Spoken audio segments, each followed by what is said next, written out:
Baik, kita masuki acara keempat, acara inti, yaitu pemaparan aksi nyata budaya positif di sekolah oleh CGP Angkatan 9 kepada Ustazah Yusrianti SPDGR. Waktu dan tempat dipersilakan. Bismillahirrahmanirrahim. Assalamualaikum warahmatullahi wabarakatuh. Waalaikumsalam warahmatullahi wabarakatuh. Alhamdulillah rabbil alamin wa bihi nasta'in wa ala umuri dunya waddin. Assalatu wassalamu ala asrofil anbiya'i wal mursalin. Amma ba'du. Alhamdulillah, puji syukur kehadirat Allah Subhanahu wa taala karena hari ini kita masih dikasih nikmat bisa berkumpul dalam kegiatan aksi nyata dari calon guru penggerak angkatan 9, yaitu mengenai budaya positif di sekolah. Salawat dan salam kita curahkan karena bimbingan kita Nabi besar Muhammad sallallahu alaihi wasallam. Allahumma sholli alaihi wasallam wa barik alaihi. Karena kita hari ini bisa melangkahkan kaki juga ke tempat ini karena kemudahan semua yang diberikan oleh Allah. Baiklah, ustaz-ustazah sekalian, pada kesempatan kali ini saya ingin memaparkan sedikit. Jadi di sini nih bukan saya memberikan apa ya istilahnya sebagai guru atau memberikan apa, bukan. Kita sama-sama belajar ustaz-ustazah. Jadi saya menyampaikan sedikit ilmu yang saya dapat selama 2 bulan ini di pendidikan guru penggerak. Jadi kesempatan kali ini kita membahas tentang budaya positif. Jadi dalam guru penggerak itu ada 3 modul yang harus dipelajari. Ini adalah modul yang pertama, yaitu tentang budaya positif. Budaya positif di sekolah itu apa sih Ustaz-Ustazah? Sebelum kita mulai ya, budaya positif menurut Ustaz-Ustazah apa sih budaya positif itu? Ada yang bisa kasih komen nggak kira-kira? Budaya positif, kebiasaan yang baik. Budaya positif atau menurut saya itu adalah kebiasaan-kebiasaan yang baik. Mungkin Ustazahnya, terima kasih Ustaz Asmoni. Kata Ustaz Asmoni, budaya positif adalah kebiasaan yang baik. Mungkin ada lagi Ustazahnya, budaya positif. Ada yang kasih komentar?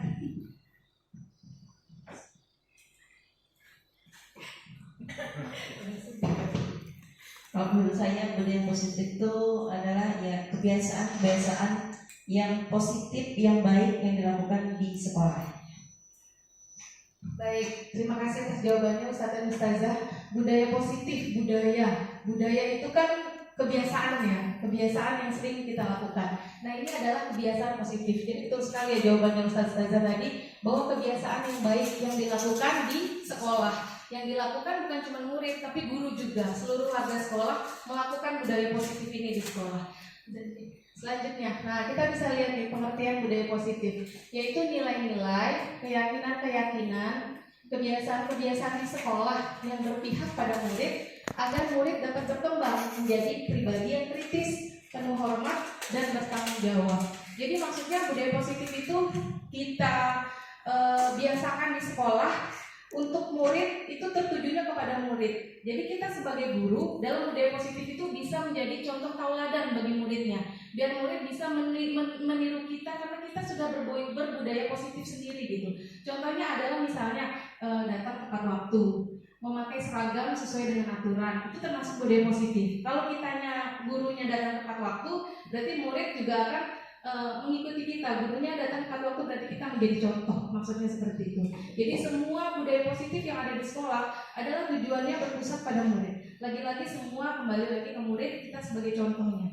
Lanjutnya, nah dalam konsep budaya positif itu ada 8. Insya Allah nanti satu persatu ini kita bedah. Yang pertama yaitu perubahan paradigma belajar, disiplin positif, nilai-nilai kebajikan, kebutuhan dasar manusia, motivasi perilaku manusia, posisi kontrol, keyakinan kelas, dan yang terakhir adalah segitiga restitusi. Baik Ustazah, kita kupas pembahasannya dari yang pertama yaitu pembelajaran dengan paradigma baru. Jadi selama ini kita sebagai guru, pembelajaran kita selama ini seperti apa gitu? Apakah masih seperti zaman dulu kita sekolah atau sudah update dengan sesuai dengan perkembangan zaman? Jadi kita lihat apa sih pembelajaran dengan paradigma baru, yaitu pembelajaran dengan paradigma baru merupakan pembelajaran yang dirancang berdasarkan prinsip pembelajaran atau berdiferensiasi sehingga murid belajar sesuai kebutuhannya berdasarkan tahap perkembangan sesuai teori psikologi modern untuk mewujudkan profil pelajar Pancasila. Jadi pembelajaran kita saat ini itu mengikuti dari kurikulum Merdeka. Kurikulum Merdeka itu adalah acuannya itu nanti itu murid itu harus seperti apa, yaitu harus tergambarkan sebagai profil pelajar Pancasila. Itu cakupannya. Ada berapa di profil pelajar Pancasila? Ada 6, yaitu beriman, bertakwa, berpendidikan global, gotong royong, mandiri, kreatif, dan bernalar kritis. Jadi dalam kurikulum Merdeka ini yang harus kita jadikan sumber, kita jadikan pedoman murid harus seperti apa dalam kurikulum Merdeka. Jadi intinya adalah pembelajarannya itu harus berdiferensiasi. Maksudnya apa Ustazah? Jadi murid kita itu ada yang menyukai video, ada yang menyukai visual, ada yang menyukai audio, ada yang menyukai kinestetik, ya ada 3 ya. Jadi ada yang suka mendengarkan kita berbicara, ada yang suka melihat dengan video-video, ada yang suka bergerak, gayanya itu sukanya bergerak nggak mau diam gitu. Jadi kita nggak bisa menyamaratakan model pembelajaran kita gitu dengan gaya belajar anak yang berbeda-beda. Itu maksudnya saja. Kalau dulu kan kita jadi siswa belajar kita ya harus seperti itu, maunya guru harus diikutin. Kalau sekarang nggak bisa. Jadi anak yang nggak bisa diam di kelas, nggak bisa kita suruh duduk diam gitu. Nah jadi kita harus cari cara dengan satu materi yang sama, tapi dengan model yang berbeda gitu. Nanti seperti apa? Lihat selanjutnya. Ya, ada beberapa miskonsepsi tentang teori kontrol. Teori kontrol itu miskonsepsi itu maksudnya gini. Yang pertama, ilusi guru mengontrol murid. Nah ini miskonsepsi nih. Jadi selama ini kan kesannya kita tuh hanya mengontrol murid gitu. Padahal nggak bisa. Sesungguhnya murid itu punya peran kontrol sendiri gitu. Jadi kita nggak bisa selalu mengontrol murid dan keras kepada murid seperti apa yang kita mau. Itu udah nggak bisa lagi sekarang. Sekarang itu nggak bisa kita lakukan seperti itu. Lanjutnya, ada ilusi bahwa semua penguatan positif, efektif, dan bermanfaat. Maksudnya apa? Seperti bujukan, bentuk-bentuk kontrol, segala usaha untuk mempengaruhi murid agar mengulangi suatu perilaku tertentu. Jadi kita nggak bisa dengan cara bujukan-bujukan itu ternyata teorinya miskonsepsi ternyata tentang kontrolnya. Terus selanjutnya, ilusi bahwa kritik dan membuat orang merasa bersalah dapat menguatkan karakter. Kritik-kritik itu ternyata bisa bikin down anak gitu. Nah caranya bagaimana? Nanti ada caranya. Lanjutnya, ilusi bahwa orang dewasa memiliki hak untuk memaksa. Nah gitu ya. Saya juga alhamdulillah di semenjak belajar ini ngaca diri juga gitu. Selama ini ternyata saya suka begini, suka begitu gitu. Jadi ini ilmu baru. Sebagai guru ternyata banyak banget yang harus dirubah untuk murid-murid kita. Apalagi kita ini SMA. Sepertinya nggak bisa memaksa anak-anak. Semakin dipaksa, dia semakin keras nantinya gitu. Jadi ilusi bahwa orang dewasa punya hak memaksa itu adalah miskonsepsi. Selanjutnya, mengubah paradigma stimulus respon ke pendapat teori kontrol. Jadi gini maksudnya, ada realitas kebutuhan kita sama. Jadi kebutuhan kita tuh sama, itu salah. Yang betul adalah kebutuhan kita berbeda. Jadi anak-anak tuh kebutuhannya berbeda gitu. Jadi yang dia suka audio, suka visual. Jadi intinya tuh sebelum pembelajaran itu berlangsung, kita harus melakukan tes diagnostik siswa, tes awal. Tes minat anak-anak. Jadi kita harus tahu anak A ini sukanya apa, anak B ini sukanya apa. Jadi harus tahu dari awal. Lalu semua orang melihat hal yang sama. Yang betul adalah setiap orang memiliki gambaran yang berbeda. Jadi kita ini orang kembar aja itu berbeda. Apalagi kita yang berbeda dari keluarga yang berbeda, dari latar belakang yang berbeda, itu pasti punya hal yang berbeda juga. Termasuk juga murid. Murid juga begitu, datang ke sini membawa latar belakang yang berbeda, dari keluarga, budaya yang berbeda. Jadi kita tidak bisa menyamaratakan semua murid dengan hal yang sama, begitu maksudnya. Lalu kita mencoba mengubah orang agar berpandangan sama dengan kita. Nah, nggak bisa. Ternyata kita berusaha memahami. Jadi kita nggak bisa merubah orang. Kita hanya bisa memahami. Setelah kita pahami, nanti kita akan bisa sama-sama berkolaborasi untuk meningkatkan hal yang baik. Lalu orang lain bisa mengontrol saya. Hanya Anda yang bisa mengontrol diri Anda. Termasuk murid. Kita tuh nggak bisa mengontrol murid. Hanya muridlah yang bisa mengontrol dirinya sendiri. Lalu saya bisa pemaksaan ada pada saat bujukan gagal. Nah, karena kita belum membujuk anak nggak mau, akhirnya kita buat paksaan. Kan seperti itu ya biasanya. Nah, ternyata yang betul tuh Anda tidak bisa kolaborasi dan konsensus menciptakan pilihan-pilihan baru. Jadi harus ada kolaborasi. Gak bisa kita memaksa anak nggak mau, terus kita paksa. Bujukan yang kita lakukan dia nggak mau, akhirnya kita paksa. Ternyata salah. Kita harus berkolaborasi ternyata dengan siswa.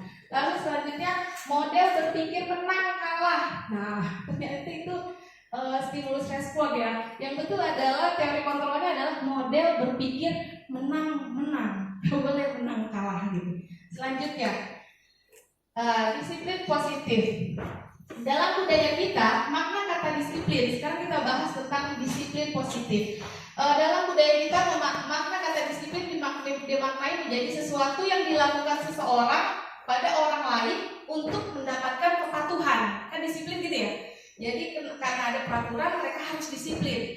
Lalu kita cenderung menghubungkan kata disiplin dengan ketidaknyamanan. Kadang seperti itu ya. Kadang ada peraturan, akhirnya kita atau anak-anak tidak nyaman dengan peraturan itu. Kita harus disiplin. Itu pengertian dari disiplin. Lalu merupakan salah satu cara penerapan disiplin yang bertujuan untuk menumbuhkan kesadaran serta memberdayakan murid tanpa imbalan. Nah, jadi yang harus kita lakukan adalah yang ini.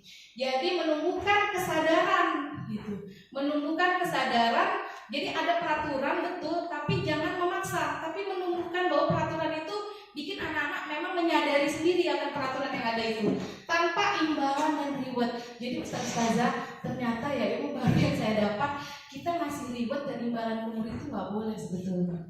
Kayak gitu. Itu malah membuat anak malah nggak sesuai yang kita harapkan gitu. Reward sama penghargaan. Apalagi ancaman atau hukuman, Masya Allah kayak gitu. Ternyata makin kacau nanti budayanya di sekolah kalau itu kita terapkan. Seperti itu. Sebagai pendidik, tujuan kita adalah menciptakan anak-anak yang memiliki disiplin diri sehingga mereka bisa berperilaku dengan mengacu pada nilai-nilai kebajikan, universal dan memiliki positif intrinsik bukan ekstrinsik. Jadi maksudnya gini, anak-anak bisa disiplin di sekolah, bisa melakukan budaya positif di sekolah dengan motivasi intrinsik dari diri mereka dari dalam, bukan karena eksternal. Eksternal ini bisa jadi ekstrinsik ini bisa jadi hubungannya dengan reward dan penghargaan. Karena ada reward dan penghargaan, akhirnya mereka melakukan budaya positif di sekolah. Itu tidak baik ternyata. Jadi yang betul apa? Ada kesadaran dalam diri siswa tentang hal itu, seperti itu. Lalu nilai-nilai kebajikan. Nilai-nilai kebajikan itu apa sih? Nilai yang disepakati bersama, lepas dari suku bangsa, agama, bahasa maupun latar belakang. Jadi nilai yang disepakati bersama. Seperti misalnya yang tadi, datang tepat waktu, memakai seragam sesuai aturan, memakai sepatu sesuai warna yang sesuai aturan yang ada, seperti itu. Tapi nilai-nilai itu harus dibicarakan, harus dikolaborasikan dengan seluruh warga sekolah. Lalu profil pelajar Pancasila: beriman, bertakwa, berakhlak, mandiri, bernalar etis, berkebinekaan global, dan bergotong royong serta kreatif. Lalu 9 pilar karakter. Nah, jadi nilai-nilai kebajikan kita di sekolah itu udah ada masuk ke dalam profil pelajar Pancasila. Jadi profil pelajar Pancasila itu isinya nilai-nilai kebajikan semua gitu. Terus yang dalam 9 pilar karakter ini dari Indonesia Heritage Foundation ya. Ini dari organisasi bahwa apa sih nilai-nilai kebajikan itu? Cinta Tuhan, segenap ciptaannya, kemandirian, tanggung jawab, itu kan nilai kebajikan ya. Terus kejujuran, diplomatis, hormat dan sebagainya. Itu semua hal baik yang dinamakan kebajikan universal. Lalu selanjutnya kebutuhan dasar manusia. Nah, menurut Ustadz Faizah, kebutuhan dasar manusia itu khususnya murid itu apa aja sih? Ada yang boleh komen nggak? Kebutuhan dasarnya kita sebagai manusia itu apa aja? Di sini ada ya. Boleh komentarnya Ustazah.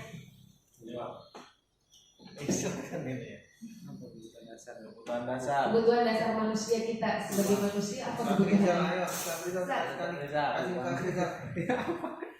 Apa ya? Itu mah sekarang apa? Uang. Oke, assalamualaikum warahmatullahi wabarakatuh. Waalaikumsalam warahmatullahi wabarakatuh. Yang ditanyakan ini kebutuhan dasar sebagai murid atau sebagai manusia? Manusia ya. Kalau kebutuhan dasar sebagai manusia, pertama tentu apa ya? Uang. Apa ya? Mungkin ini dari segi kalau di lingkungan kita kebutuhan dasar mungkin pendidikan. Nah, dari segi pendidikan yang secara akademik maupun secara non akademik. Kita kan IT, jadi mungkin kebutuhan dasar bisa kita kaitkan dengan kebutuhan dasar pendidikannya secara agama, mulai dari akhlak dulu sebelum anak-anak yang kita berikan pengetahuan atau ilmu mengenai teknologi, perkembangan teknologi dan lain-lain, mungkin kita harus tanamkan akhlak terlebih dahulu. Mungkin itu kebutuhan dasar manusia yang secara umum, secara dari segi agama lah, mungkin itu yang paling utama, akhlak dulu kebutuhan dasar anak-anak. Itu terima kasih.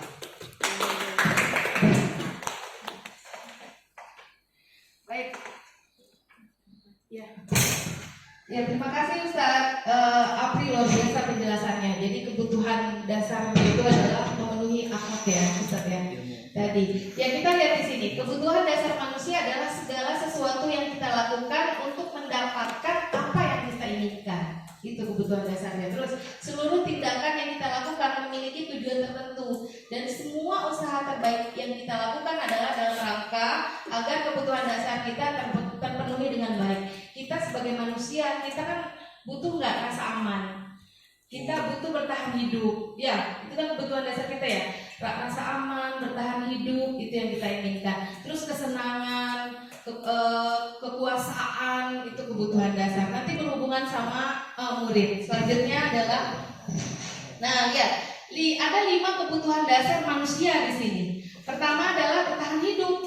Bertahan hidup itu maksudnya makan,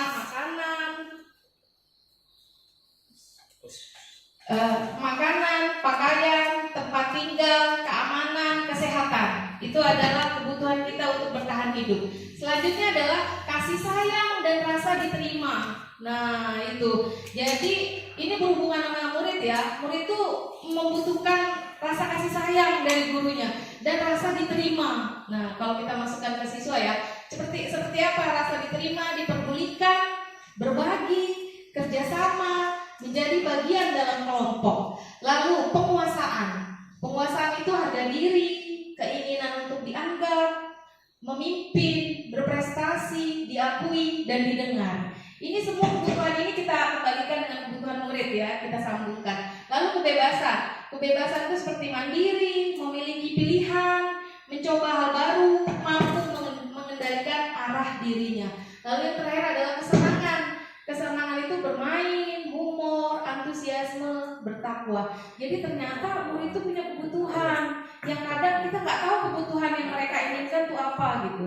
Jadi dari sini kita bisa lihat ya, ternyata murid itu butuh loh diayomi sama gurunya, dikasih rasa kasih sayang sama gurunya gitu ya. Jadi jangan kesannya guru ini kayak polisi, ketemu mereka kita marah, ketemu mereka kita hal-hal yang menakutkan yang kita lakukan ke mereka. Ternyata itu salah. Saya pun sering melakukan hal itu juga ya. Semoga dengan ilmu yang saya dapat ini kita sama-sama bisa merubah bahwa murid itu ternyata punya kebutuhan yang harus kita penuhi dalam proses pembelajaran mereka di sekolah dan di kelas gitu. Lalu selanjutnya motivasi perilaku manusia. Nah, untuk motivasi, jadi perilaku manusia itu ada dua ternyata motivasinya. Pertama, motivasi ekstrinsik, yaitu untuk menghindari ketidaknyamanan atau hukuman. Ini motivasi dari luar ya. Jadi karena untuk menghindari ketidaknyamanan atau hukuman, akhirnya mereka melakukan itu gitu. Berarti kan karena ada hukuman, mereka mau disiplin berbudaya positif. Lalu untuk mendapatkan imbalan penghargaan dari orang lain, karena ada penghargaan, ada imbalan, akhirnya mereka melakukan itu. Termasuk kita juga, kita melakukan hal baik karena ada imbalannya, akhirnya kita melakukan hal itu. Lalu hindari hukuman dan pemberian penghargaan berlebihan agar meminimalisir motivasi eksternal dalam diri murid. Jadi kita harus mengurangi tuh penghargaan dan pemberian reward itu, biar itu tidak jadi motivasi untuk siswa untuk berbuat budaya positif di sekolah gitu. Nah, jadinya yang harus kita tekankan adalah motivasi intrinsiknya, yaitu untuk menjadi orang yang mereka inginkan, dan menghargai diri sendiri dengan nilai-nilai yang mereka percaya. Jadi mereka tuh bisa menghargai dirinya sendiri, bisa menjadi dirinya sendiri dengan nilai-nilai kebajikan yang mereka percaya. Jadi itulah PR kita, harus menumbuhkan motivasi intrinsik ini di diri mereka. Itu yang menjadi PR luar biasa buat kita semua sebagai guru. Lalu selanjutnya, lihat. Di sini ada hukuman, ada konsekuensi, ada restitusi. Ustaz ini dulu, tadi yang sebelumnya. Ya cukup. Nah, Ustadz ada yang kasih komentar tentang apa sih hukuman, nanti kita bahas, ada 3. Ada hukuman, ada konsekuensi, ada restitusi. Kita ngomong hukuman dulu. Apa sih hukuman itu? Mungkin Ustadz Ustazah ada yang bisa berkomentar. Ya, Ustazah. Hukuman, apa sih hukuman?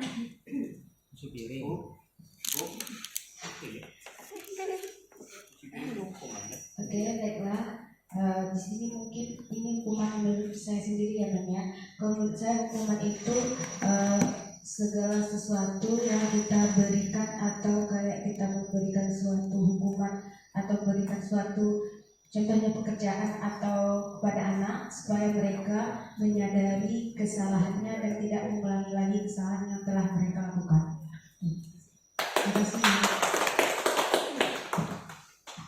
Ya, terima kasih Ustazah Yeli, luar biasa jawabannya ya. Jadi hukuman itu biar mereka menyadari atas kesalahan yang mereka lakukan. Mungkin dari Ustaznya silakan.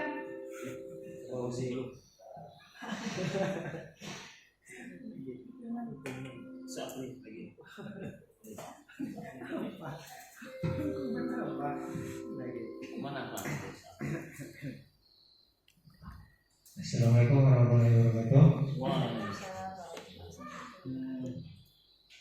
Sebenarnya kalau dikaitkan ke ini nilai-nilai yang kebetulan Anda juga mengajar PKN, jadi di sana ada makna hak dan kewajiban.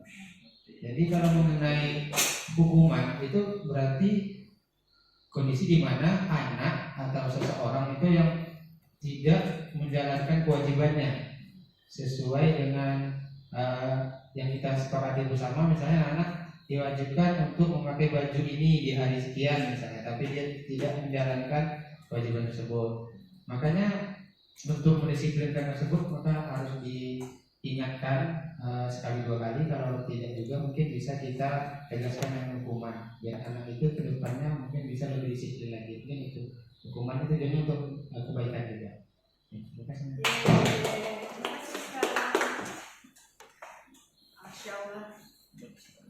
Ya, luar biasa jawaban-jawabannya ya. Jadi kadang hukuman itu memang untuk mendisiplinkan anak ya Ustaz.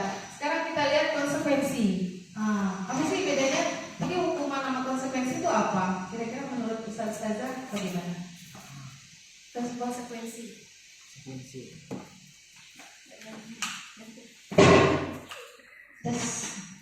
Oke, baiklah, kalau menurut anak konsekuensi itu apa ya, seperti kesepakatan.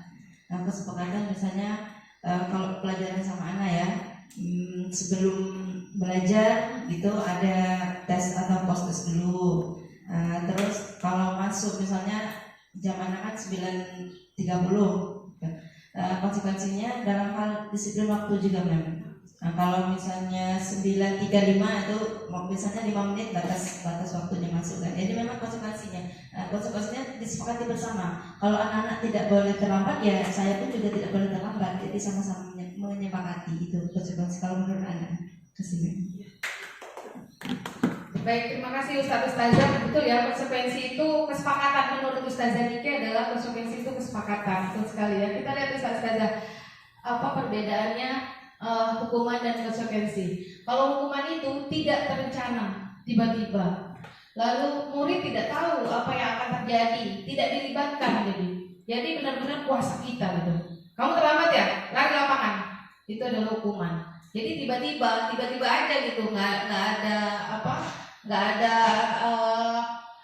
terencana sama sekali. Jadi betul-betul spontan. Lalu bersifat satu arah. Jadi memang kita yang punya kendali. Terus berupa hukuman fisik atau psikis. Nah, itu namanya hukuman. Lalu kalau konsekuensi itu terencana. Biasanya konsekuensi itu sudah terencana dan sudah disepakati sesuai peraturan. Murid tetap dibuat tidak nyaman dengan konsekuensi itu karena ada sedikit hal yang memaksa dengan konsekuensi itu. Lalu sikap guru selalu memonitor murid. Jadi guru itu selalu memonitor dalam konsekuensi ini.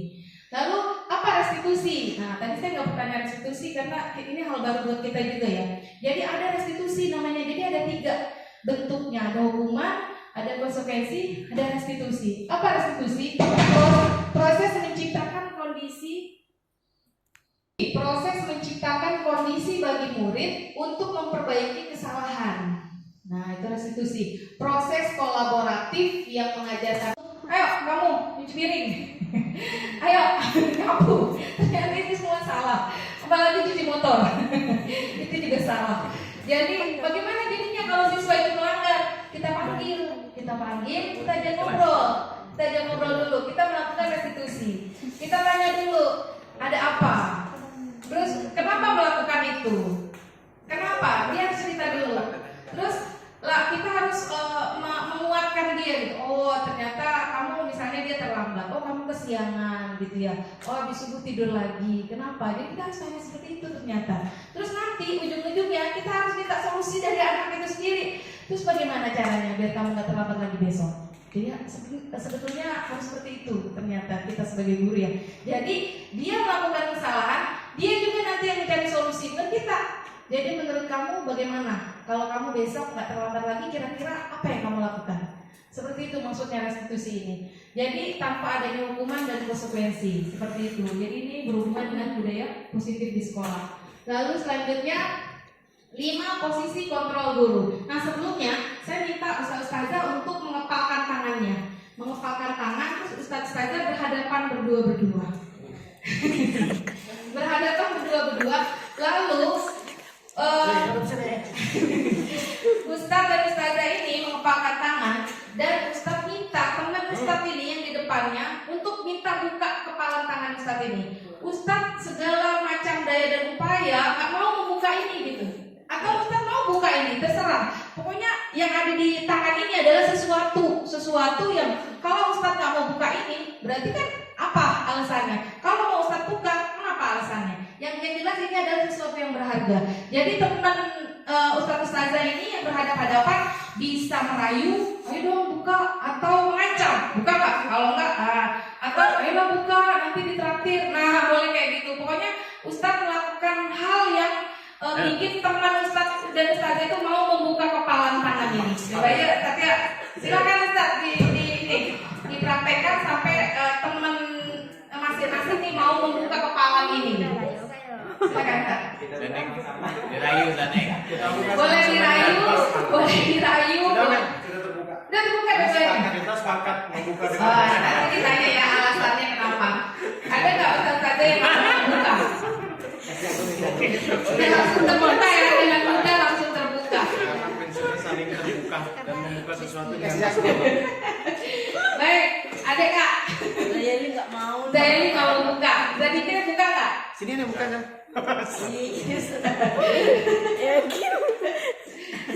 Sapri berhasil buka saya. Iya.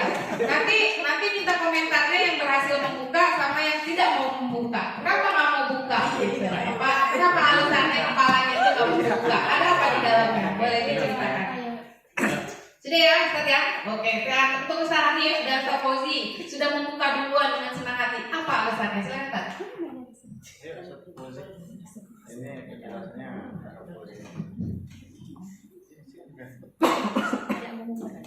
Jadi tadi dalam kasus tadi kita sepakat untuk melakukan bersama-sama.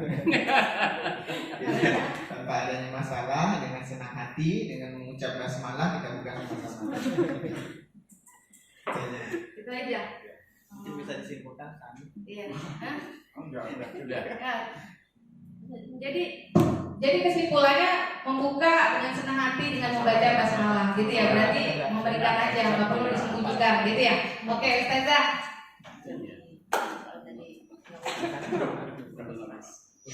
Oke, baiklah, mungkin tidak senjata yang lain. Ini tadi katakan dari awal itu kan adalah hal berharga buat kita. Jadi itu hak kita untuk membuka atau tidak. Karena memilih tidak membuka karena hal berharga yang kita punya tidak mungkin kita berikan ke sembarang orang. Jadi punya usaha dulu untuk membukanya. Jadi nggak sembarangan ya, Ustazah, karena ini kan tadi konsep dari awal tadi bilang hal berharga yang kita punya. Jadi nggak mungkin kita sembarang beri dengan mungkin tadi memberikan dengan apa tadi ya, kesepakatannya memberikan secara langsung tanpa harus, kalau anak enggak, karena hal berharga punya kita nggak mungkin kita berikan tanpa ada usaha sama sekali.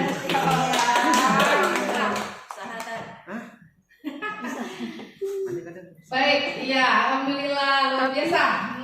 Jadi memang poinnya gini Ustazah. Jadi kontrol yang dimiliki itu adalah kita sendiri gitu. Terserah kita mau membuka apa enggak. Jadi kontrol itu kita sendiri yang punya. Termasuk murid. Murid itu dia mengontrol dirinya sendiri gitu. Kita nggak bisa mengontrol dia penuh. Anak-anak tuh harus ayo buka. Dibujuk, mau diancam, mau dipaksa seperti apa, kita nggak akan buka ini gitu. Itulah kalau kita sambungkan ke murid ya, seperti itu. Jadi kalau murid itu udah nggak mau buka, kita mau apain dia tetap aja kayak gitu. Tapi kalau dia mau membuka sendiri, membuka itu sendiri, kontrol itu sendiri, dia akan buka sendiri. Jadi caranya bagaimana, harus ada pemahaman dari dalam dirinya sendiri, biar dia mau sendiri membuka kepala itu atau tetap mengepal tangannya, seperti itu maksudnya. Jadi kita sebagai guru ada 5 posisi kontrol kita nih sebagai guru. Pertama penghukum, kita ini penghukum ya, posisi kontrolnya. Terus ada pembuat rasa bersalah. Kalau penghukum kayak tadi, datang telat, ayo lari lapangan, tuh langsung dihukum. Nah kalau ini pembuat rasa bersalah, jadi kayak gini, kamu nih gimana sih? Gimana kalau orang kamu tahu kamu kayak gini?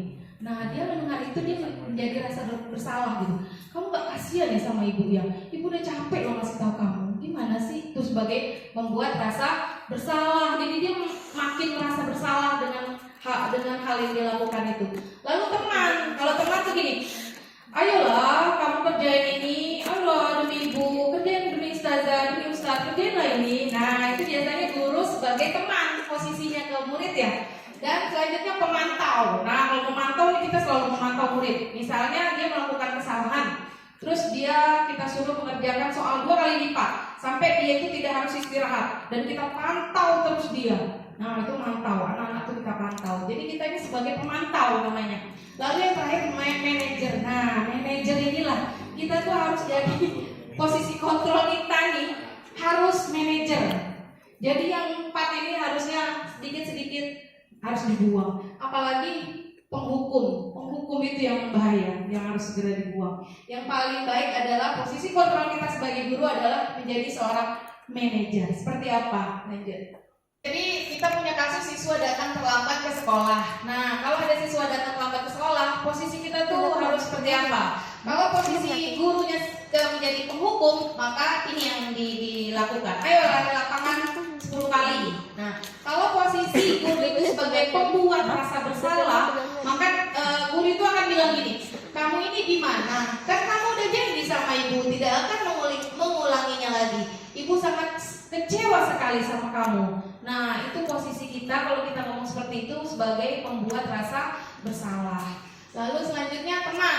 Nah, jadi posisi kita sebagai teman nih, ada murid yang datang terlambat.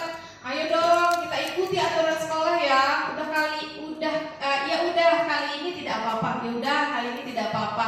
Tapi jangan diulangin lagi ya. Nah, itu posisinya sebagai teman. Lalu pemantau.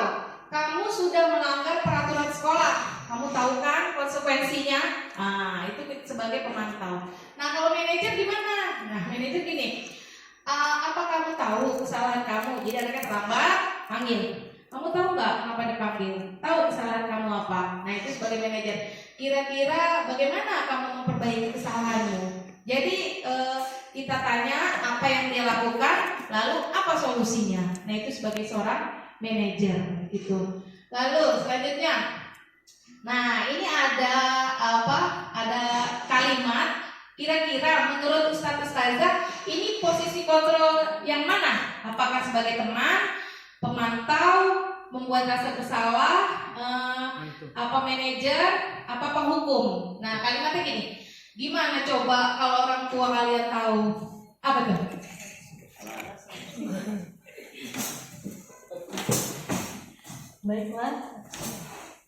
Baiklah kalau menurut Ana ini kalimatnya itu sebagai kontrol pembuat rasa bersalah kalau menurut Ana. Baik, iya. Thank you. Iya, itu ya Ustazah. Jadi ini adalah kontrol pembuat rasa bersalah. Jadi guru ini sebagai pembuat rasa bersalah murid dengan kalimat ini. Lanjut. Patuhi aturan saya atau awas. Nah, itu sebagai apa?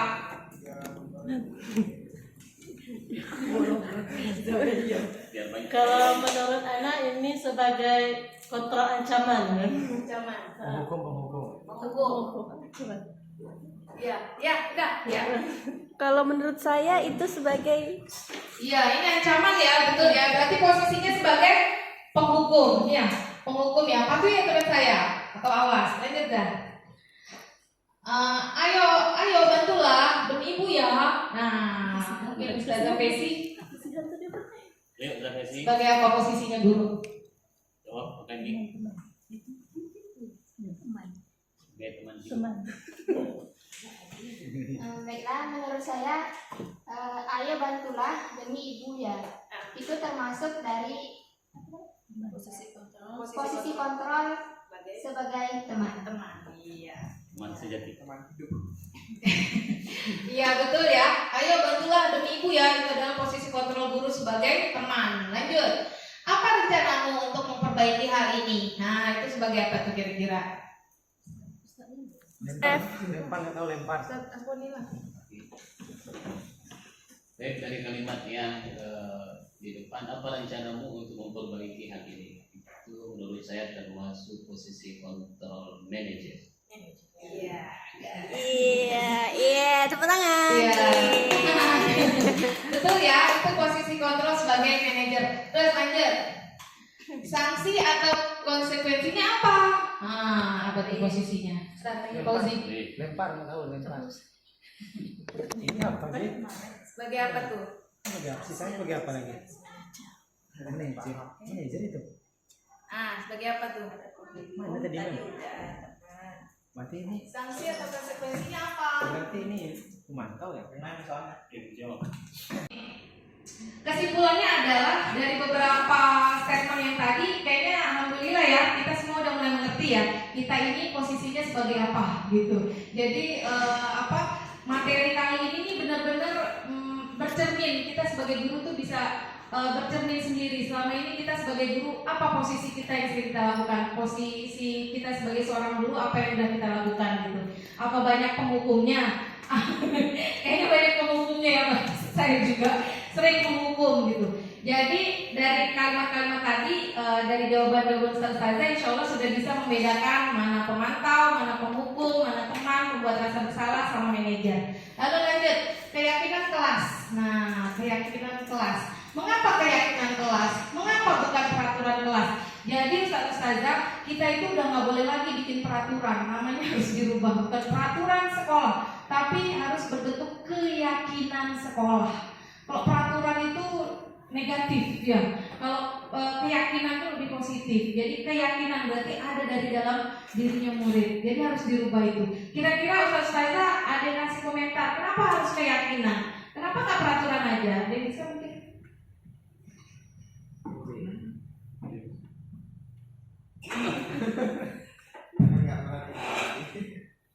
Kalau menurut Anda, kenapa dia harus keyakinan bukan peraturan?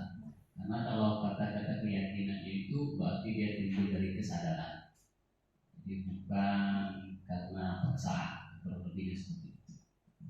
Itu mungkin pertanyaan. Baik, luar biasa jawabannya, betul ya Ustazah.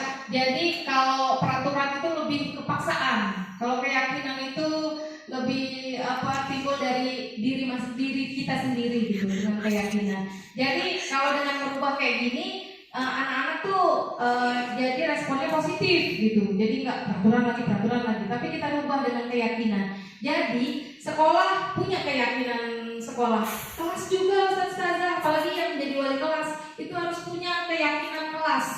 Jadi namanya bukan peraturan kelas, tapi keyakinan kelas yang harus dibuat. Tapi bukan cuma wali kelas doang, guru. Misalnya kita guru-guru bidang studi, itu kan harus punya peraturan sendiri selama pembelajaran kita. Anak-anak itu harus bagaimana, nggak boleh apa, kan harus ada peraturannya. Maka itu bukan peraturan namanya, tapi keyakinan kelas pada setiap guru mata pelajaran. Bisa dibuat seperti itu. Lanjut. Nah, menurut dosen, suatu keyakinan akan lebih memotivasi seseorang dari dalam. Betul ya, berarti jawaban Ustaz tadi ya. Jadi kalau keyakinan tuh bisa memotivasi dari dalam atau memotivasi secara intrinsik. Seseorang akan lebih tergerak dan bersemangat untuk menjalankan keyakinannya daripada hanya sekedar mengikuti serangkaian peraturan. Jadi mulai sekarang sekolah kita harus dirubah tuh. Jadi jangan ada peraturan sekolah, tapi keyakinan sekolah. Peraturan kelas, tapi keyakinan kelas, gitu. Biar penangkapannya lebih positif untuk murid. Lalu lanjut. Pembentukan keyakinan kelas. 1. Keyakinan kelas bersifat lebih abstrak atau lebih rinci dan konkret. Nah, contohnya gini, misalnya di kelas. Di kelas itu kita bikin keyakinan kelas, anak-anak itu tidak boleh membuang sampah di kelas gitu. Jadi langsung aja nggak boleh buang sampah di kelas gitu. Langsung konkret intinya. Terus berupa pernyataan universal. Jadi pernyataan itu umum. Lalu pernyataan dibuat dalam bentuk positif. Nah, maksudnya gini. Dilarang buang sampah itu adalah pernyataan negatif. Jadi kita harus buat dilarang buang sampah itu dengan pernyataan positif. Kira-kira gimana ya? Ada yang bisa nggak Ustazah? Dilarang buang sampah, kan dilarang. Sekarang itu nggak boleh lagi kita pakai dilarang tidak. Oke, kalau menurut saya keyakinan apa tadi Mem? Dilarang membuang sampah di kelas. Lebih bagusnya kalau keyakinan kelasnya buanglah sampah pada tempatnya. Iya, buanglah sampah pada tempatnya. Iya. Terima kasih Ustazah. Iya. Buanglah sampah pada tempatnya. Lebih positif nggak kira-kira? Positif ya, daripada dilarang buang sampah, buanglah sampah pada tempatnya, gitu ya. Terus kalau gini Ustazah, dilarang berkata bohong, berarti gimana merubahnya? Nggak boleh bohong. Kita rubah ke bentuk positifnya gimana kira-kira? Berarti lawannya jujur ya. Berarti jujur lebih baik ya kayak gitu ya. Jadi pokoknya peraturan-peraturannya itu jangan dilarang pusing lihatnya. Jadi harus dirubah. Sebenarnya intinya itu, cuman kalimatnya aja dirubah menjadi bentuknya positif gitu. Jadi nggak menakutkan untuk murid. Lalu tidak terlalu banyak sehingga mudah diingat dan dipahami oleh semua warga kelas. Jadi jangan terlalu banyak, dikit aja. Jadi jangan banyak-banyak. Jadi mudah diingat oleh murid. Sesuai dengan kondisi kelas dan sekolah sehingga mudah diterapkan. Harus sesuai dengan kondisi sekolah kita menerapkan peraturannya. Lalu semua warga kelas dilibatkan saat membuat keyakinan kelas. Jadi gini, saya ini selama Zoom, selama pelatihan, misalnya lokakarya itu selalu membuat keyakinan keyakinan dulu, keyakinan kelas. Jadi sebelum kita memulai pembelajaran, kita harus bikin kesepakatan dulu sama murid. Kira-kira hari ini apa keyakinan kelas kita untuk pembelajaran biar sesuai berlangsung dengan baik. Kita harus buat seperti itu dulu ternyata. Jadi supaya pembelajarannya berlangsung dengan kondusif. Jadi harus seperti itu. Lanjut, ada segitiga restitusi. Nah, tadi kan ada ya restitusi ya. Segitiga restitusi ini apa? Suatu proses dialog yang dijalankan guru atau orang tua agar dapat menghasilkan murid yang mandiri dan bertanggung jawab. Jadi kayak tadi, misalnya anak terlambat, kita harus berdialog. Kita harus proses dialog dengan murid. Kenapa murid melakukan hal itu? Dialog bentuknya, bukan kita marah-marah, bukan kita langsung menghukum murid. Itu namanya restitusi. Lalu ada segitiganya. Nah, pertama, tahap segitiga restitusi. Pertama, menstabilkan identitas. Lalu validasi tindakan yang salah. Lalu menanyakan keyakinan. Alhamdulillah ini sudah saya terapkan kemarin. Pas ada anak yang bermasalah, saya coba pakai ini gitu. Apakah efektif dengan cara seperti ini? Alhamdulillah sih, karena kita ajak ngobrol, padahal dia bersalah gitu. Tapi dengan kita ajak ngobrol, dia membuka sendiri kesalahan dia. Dan saya tanya, terus gimana solusinya supaya kesalahan itu nggak kamu ulangi? Dia jawab sendiri dengan solusinya. Ternyata ini memang efektif juga gitu. Jadi bukan dengan cara kekerasan. Kalau dia bikin salah, kita nggak perlu emosi, nggak perlu pakai cara kekerasan, nggak perlu kita yang ambil tindakan untuk kesalahan dia itu. Dia sendiri yang harus menciptakan, dia sendiri yang harus mencari solusi untuk kesalahan dia itu gitu. Kalau udah dia yang memberikan solusi, kan dia nanti malu sendiri dengan solusi yang udah dia buat, dia sendiri yang nggak lakukan gitu. Jadi lebih seperti itu. Lanjut kan? Kita kupas satu persatu. Menstabilkan identitas. Apa maksudnya? Berdasarkan prinsip membuat kesalahan adalah bagian dari proses pembelajaran. Jadi maksudnya menstabilkan identitas ini kita gini ke murid. Misalnya ada murid melakukan kesalahan ya. Kayak tadi murid datang terlambat. Kita tanya, oh berarti nggak apa-apa, berbuat salah itu wajar. Semua orang pernah melakukan kesalahan. Jadi dia nggak down dulu gitu. Dia nggak ketakutan karena udah melakukan kesalahan. Semua orang tuh pernah kok melakukan kesalahan gitu. Atau ngomongnya gini, tidak ada manusia itu yang sempurna. Jadi kalau dia udah bikin kesalahan, kita harus ngomong ini dulu biar menstabilkan identitas. Jadi dia stabil dulu gitu, nggak ketakutan ke kita. Jadi langsung ngomong kayak gitu. Terus setiap orang pasti pernah melakukan kesalahan gitu. Jadi dia udah ngelakuin kesalahan. Oh nggak apa-apa, setiap orang tuh pernah melakukan kesalahan pasti. Jadi dengan ngomong kayak gitu kan dia agak ini ya, agak teredam gitu. Terus kamu berhak merasa begitu. Misalnya ada temennya nyontek dia memaksa atau dia dibully sama temennya, terus dia marah. Berarti kan kamu memang berhak untuk merasa kayak gitu. Kamu kesal sama teman kamu karena teman kamu udah mengejek kamu. Jadi kita harus bikin kayak gitu dulu ke anak-anak biar stabil dulu emosinya. Lalu lanjut. Kalau dia udah stabil emosinya, 1, 2, action. Ya, yang kedua adalah validasi tindakan yang salah. Ketika emosinya murid itu udah stabil, kita validasi dulu tindakan dia yang salah.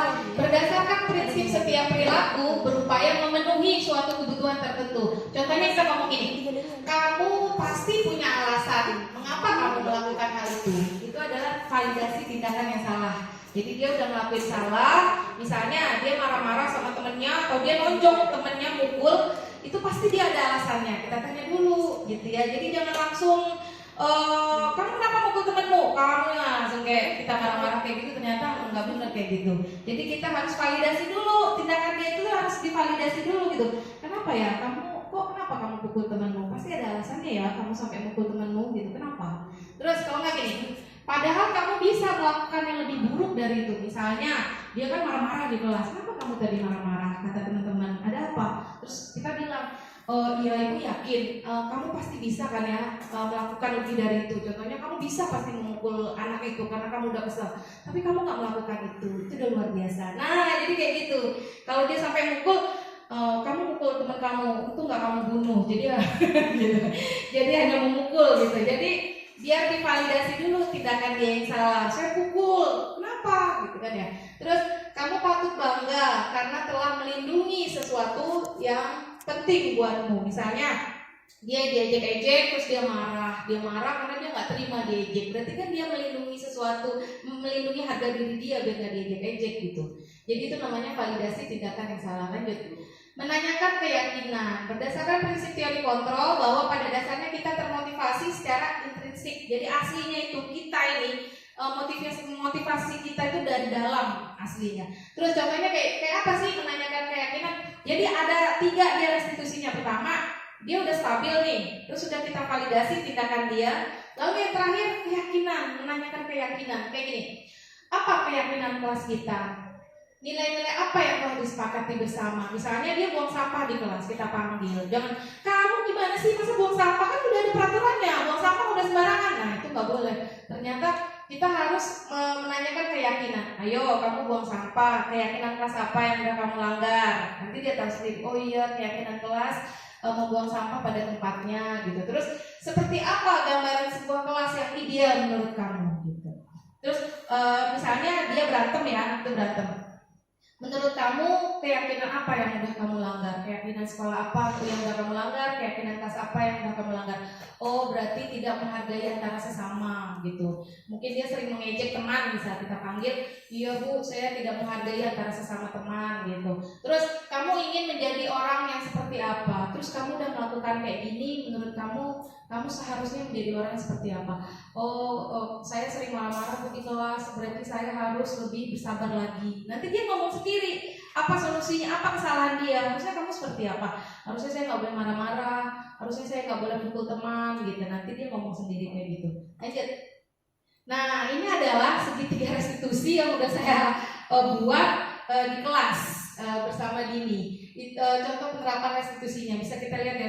Salam Rizky. Iya betul. Betul Rizky. Kita ngobrol sebentar ya. Gimana kabarnya hari ini? Alhamdulillah baik ya. Oke. Rizky, tadi Ustazah dengar katanya Rizky marah-marah di kelas. Kenapa? Iya, saya suasana habis selalu tidak mau melaksanakan ini. Oh wajar lah. Kamu berhak merasa begitu. Mungkin kalau Ustazah merasa Rizky kan merasa hal yang sama. Lalu apa yang bisa dilakukan terhadap Adil? Ya, marah-marah saya memaksa untuk itu. Ustazah yakin Rizky melakukan itu semua pasti ada alasannya ya?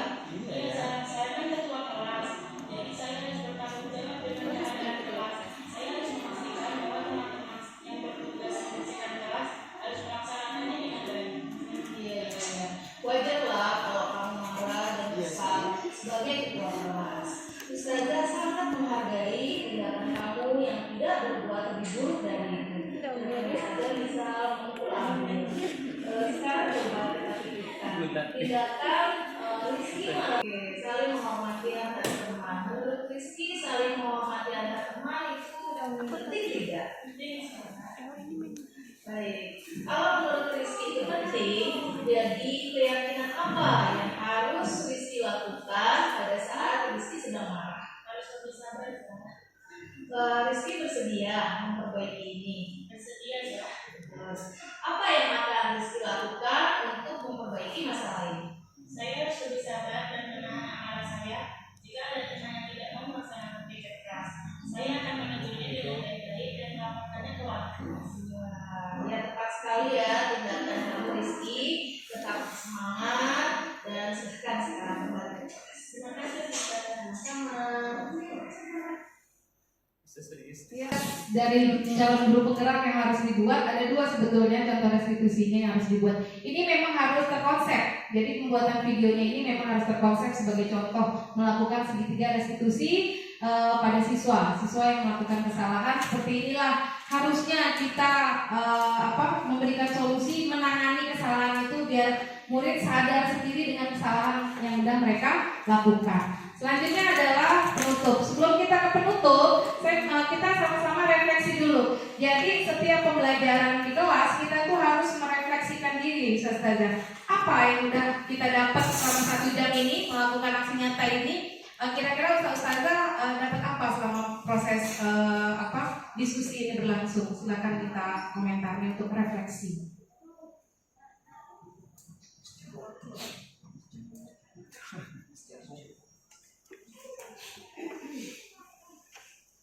Oke, baiklah, Ustazah, mungkin ini kalau refleksi dari nenek kayak kesimpulan dari semuanya. Yang pertama itu kita kepada anak tidak boleh memberikan hukuman, apalagi tadi ada 5 sikap yang tidak boleh itu. Kemudian kita juga harus bersikap positif, dan kontrol positif itu ada 5 contoh tadi: penghukum, kemudian memberi rasa bersalah, kemudian sebagai teman, kemudian sebagai pemantau, dan manajer. Jadi dari semua sikap itu kita kepada anak itu harus sikap yang kelima, itu sebagai manajer.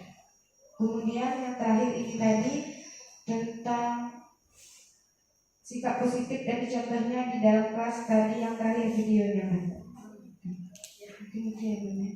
Ada untuk selanjutnya apa perasaan Ustazah selama 1 jam ini? Tadi kita berdiskusi tentang budaya positif di sekolah. Apa yang dirasakan setelah pemaparan yang sudah kita bahas selama 1 jam ini? Silakan Ustazah. Ini memang kalau masalah perasaan, apa perasaannya? Mungkin kalau kita tanya mengenai apa yang dirasakan sekarang, mungkin perasaannya lebih positif, lebih mendapat ide-ide baru mengenai yang disampaikan tadi, yang tujuannya adalah untuk pengembangan di aktivitas belajar mengajar kita ke depannya. Mungkin itu banyak dapat energi positif. Mungkin itu. Terima kasih.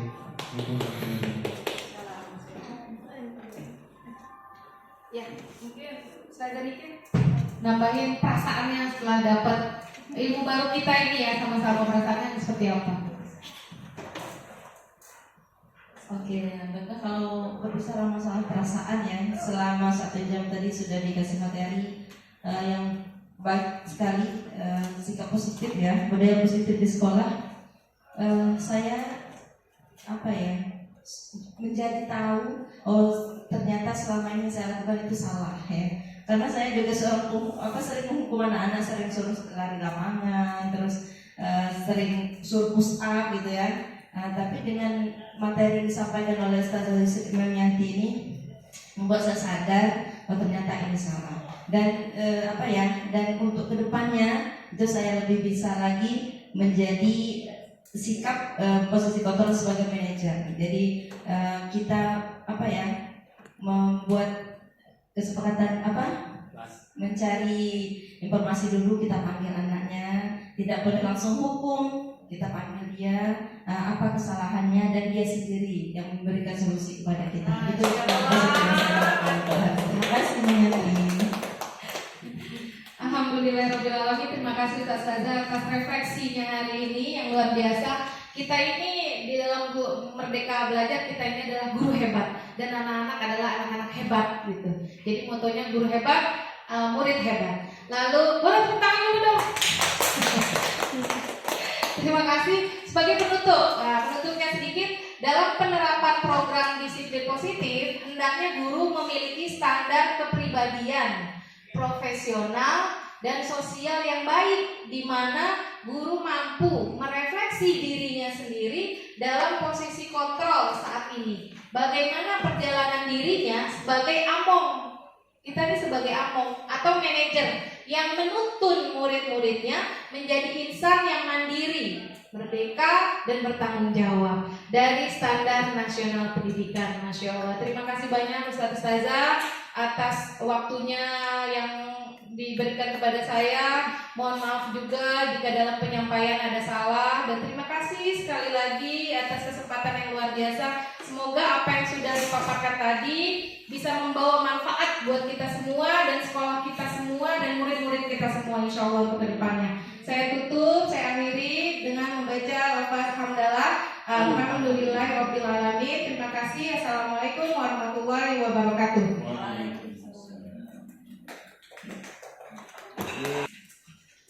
Oke, baiklah, itulah tadi acara CGP kita pada hari ini tentang budaya positif di sekolah. Semoga nanti kita menjadi guru-guru yang lebih profesional lagi dan menciptakan guru hebat, anak murid hebat. Saya sebagai MC mengucapkan apabila ada kesalahan, Ana mohon maaf, kepada Allah Ana mohon ampun. Mari kita tutup acara ini dengan melafazkan lafaz hamdalah. Alhamdulillahirabbil alamin. Ana akhiri, assalamualaikum warahmatullahi wabarakatuh. Assalamualaikum warahmatullahi wabarakatuh. Waalaikumsalam warahmatullahi wabarakatuh. Gimana kabarnya hari ini anak-anak? Alhamdulillah.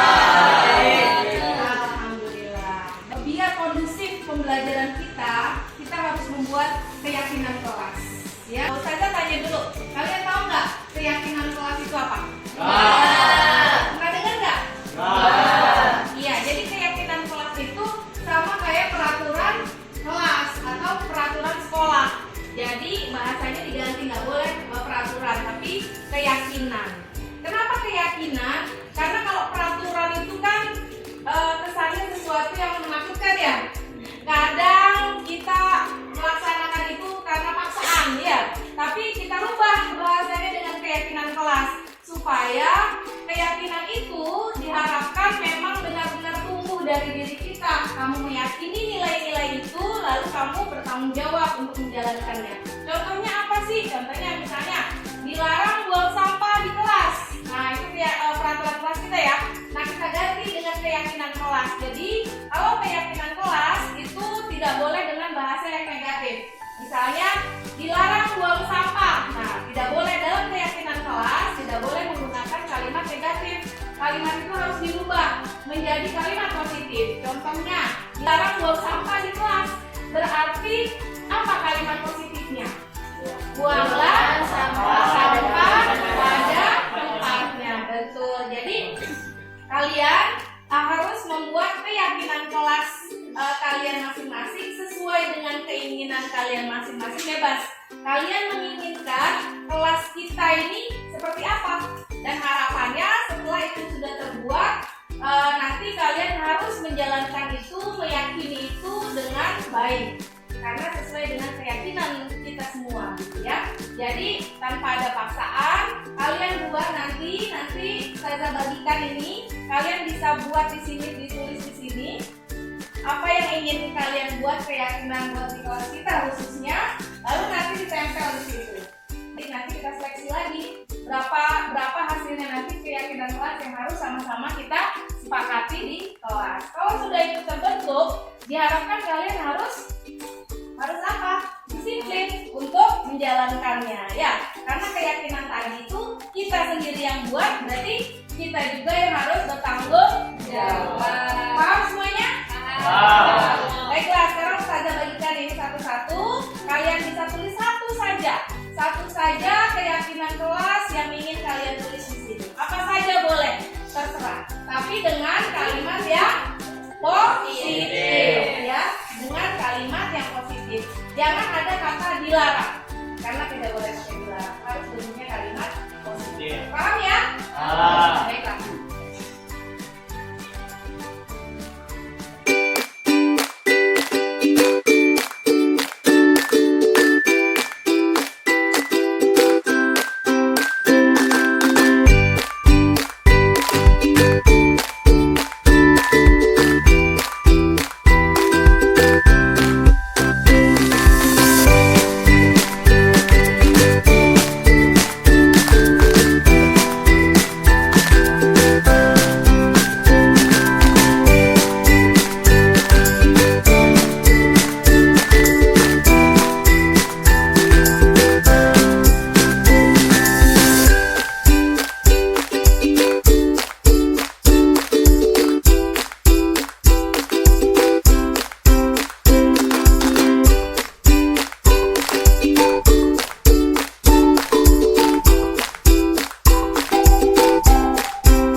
Alhamdulillah setelah diseleksi, inilah keyakinan kelas yang sudah sama-sama kalian buat.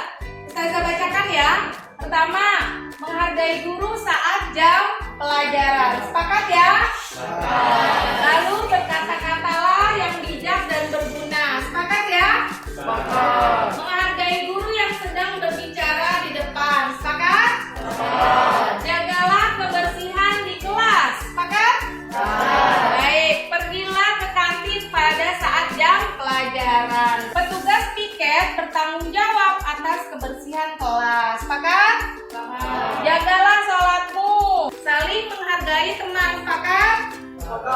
Bermainlah di kawasan masing-masing. Laki-laki di laki-laki, perempuan di tempat perempuan. Sepakat? Adalah keyakinan kelas yang sudah kalian buat, dan harapannya dengan keyakinan ini kalian harus bertanggung jawab dengan apa yang sudah dibuat. Paham ya?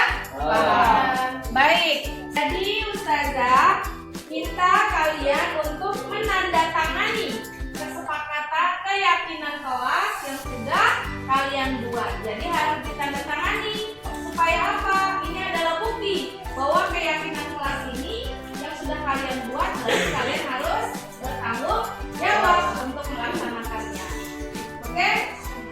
Oke ya. Dan sekarang silakan satu-satu untuk maju. Yang laki-laki dulu, silakan tanda tangan.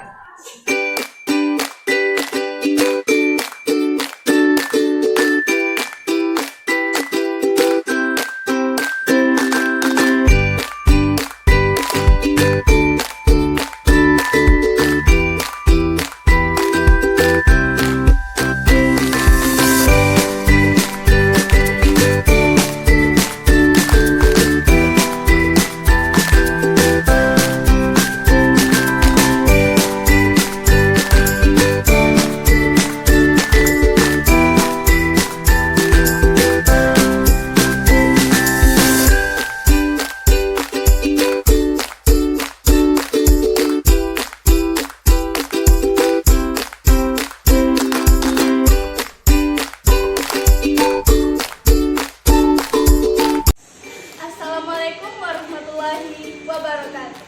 Perkenalkan, saya Aini Rahmawati Musli. Saya berasal dari kelas 10 IPA Al-Mukdi SMA IT Al-Kausar Mukomuko. Di sini saya ingin memberikan sedikit komentar tentang keyakinan kelas ini, yang dimana selain berguna dan bagus sekali, jadi keyakinan kelas ini juga insya Allah kedepannya bisa menumbuhkan rasa tanggung jawab yang tinggi di antara para pemurid-murid kelas 10 Al-Mukdi. Itu saja, saya akhiri. Assalamualaikum warahmatullahi wabarakatuh. Assalamualaikum warahmatullahi wabarakatuh. Saya Pan Febrian dari kelas 10 IPA Al-Mukdi SMA IT Al-Kausar Mukomuko. Saya sangat merasa senang dengan adanya pembuatan keyakinan kelas 10 IPA Al-Mukdi, karena pembuatan keyakinan kelas ini dapat meningkatkan rasa kedisiplinan dan rasa kepatuhan kepada siswa-siswa di kelas. Terima kasih. Wassalamualaikum warahmatullahi wabarakatuh.